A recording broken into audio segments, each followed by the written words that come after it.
let's have a quick chat about what computers can actually do. As we think about computers, we're probably amazed in some respects about what they can do. We've got these things we call cell phones that we hold in our hand, but fundamentally they're really a computer that's doing lots of different things. We've got laptops, we've got desktop computers, we've got integrated computers in spaceships that control all of that. And so seemingly computers can do quite a bit. But I'm going to talk about this in a little more foundational way. What can they actually do? Well, one thing they can do is to store data in a named location. An example of that we've seen is an assignment statement. We can say name equal quote Dave quote, and we can assign the value Dave to the variable named name.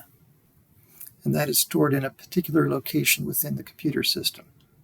So we have assignment statements. Computers can also have sets of instructions that can be named and executed. An example of that is the def statement, where we create or define a function, the function consisting of a variety of statements that we want it to do whenever we call that function. It can also take data apart. An example of that we've seen is with the string. We can reach in and pull individual characters out by using indexing, where the first character in the string is index 0, the next one is index 1, etc. So we can pull individual pieces of the data. Data can also be transformed. We can convert it from one format to another. Some examples we've seen so far are the string, int, and float functions, where we can, for instance, take an integer and convert it into a string, or we can take a string and convert it into a float, etc. We also can repeat a set of instructions, or a set of statements.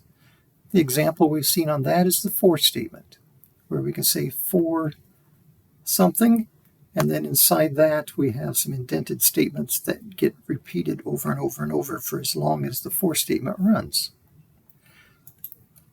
And we can compare data.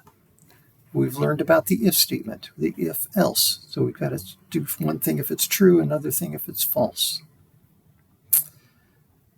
But that may surprise you. I'm going to suggest that is all a computer can do. It can store data.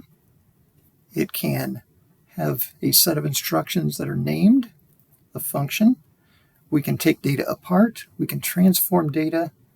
We can repeat instructions over and over, and we can compare data.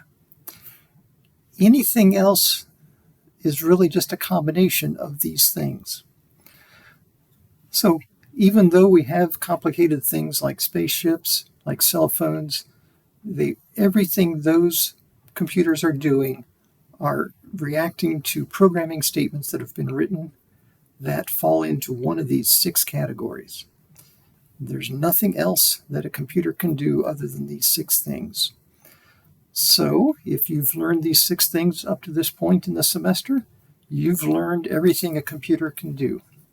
From here on out, it's a matter of problem solving and creativity of how can I put different commands together in different sequences to make the computer do something new.